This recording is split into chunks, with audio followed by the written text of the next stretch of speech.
Mary ചേച്ചി സേവ്യറേട്ടൻ്റെ ഭാര്യയാണ്. 2 മക്കളുണ്ട്.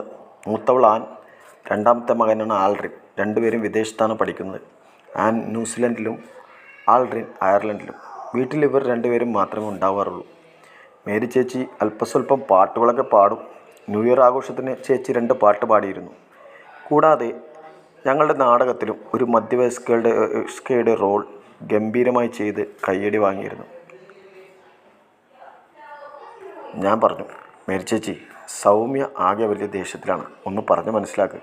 ഈ നാടകത്തിൻ്റെ പേര് പറഞ്ഞ് ഞാൻ 2 ദിവസമായി ഓഫീസിൽ നിന്ന് ലീവാണ്. അത്രയും സ്ട്രെയിൻ എടുത്താണ് നാടകം തട്ടിൽ കയറ്റിയത്. എൻ്റെ മോനെ, സൗമ്യയുടെ ആദ്യത്തെ ചൂട് ഒന്നടങ്ങട്ടെ. ഞാൻ വൈകിട്ട് അവളുടെ അടുത്ത് പോകുന്നുണ്ട്. ഞങ്ങളുടെ ഫോട്ടോ എല്ലാം വെച്ച് റീൽസ് ഉണ്ടാക്കാനുണ്ട്. പിള്ളേർക്ക് സെൻഡ് ചെയ്യാനുള്ളതാണ്. പിന്നെ നീ ഇന്ന് അങ്ങേരെ എത്ര നിർബന്ധിച്ചാലും കുടിക്കരുത്. പിന്നെ സൗമ്യയോട് എന്ത് പറഞ്ഞിട്ടും കാര്യമില്ലെന്ന് നിനക്കറിയാമല്ലോ.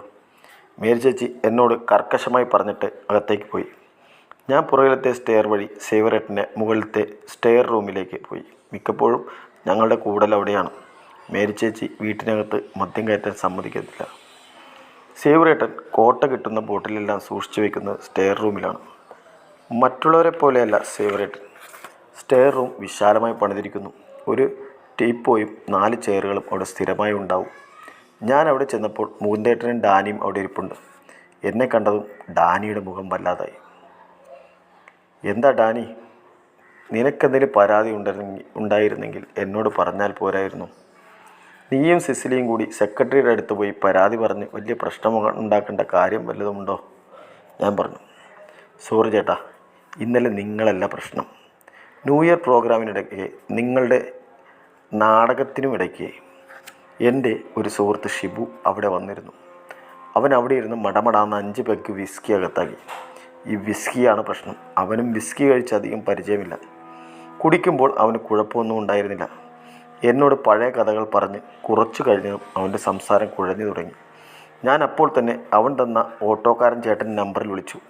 ശശി ചേട്ടൻ എന്ന് കോളർ ഐ ഡിയിൽ കാണിച്ചു. അവൻ്റെ വീടിനടുത്തുള്ള കക്ഷിയാണ് ശശി ചേട്ടൻ എന്ന് സംസാരത്തിൽ നിന്ന് മനസ്സിലായി.